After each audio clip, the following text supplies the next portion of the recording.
ಬೆಳಗಾವಿಯ ಹನುಮನಗೌಡ ಬಸನಗೌಡ ಪಾಟೀಲ್ ಇವರು ಅನೇಕ ವರ್ಷಗಳ ಕಾಲ ದೇಶಕ್ಕಾಗಿ ಹೋರಾಡಿದ್ದಾರೆ. ಇವರಿಗೆ ತುಂಬ ಹೃದಯದ ಧನ್ಯವಾದಗಳು.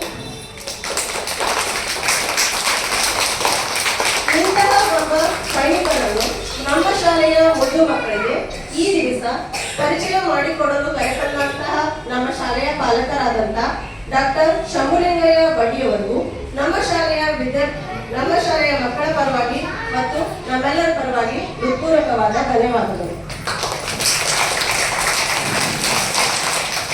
ಇಂತಹ ಒಂದು ಸುಂದರವಾದಂತಹ ಸೈನಿಕರನ್ನು ನೆನೆಯುವಂತಹ ಕಾರ್ಯಕ್ರಮದಲ್ಲಿ ಪಾಲ್ಗೊಂಡಂತಹ ನಮ್ಮ ಆಡಳಿತ ಮಂಡಳಿಯ ಡಾಕ್ಟರ್ ಬಾಲವಸ್ತು ಸರ್ ಇವರಿಗೂ ಮತ್ತು ಎಲ್ಲ ಕುಟುಂಬ ವರ್ಗದವರಿಗೂ ಇನ್ನು ನಡೆದಂತಹ ಅತಿಥಿಗಳಿಗೂ ಧನ್ಯವಾದಗಳು.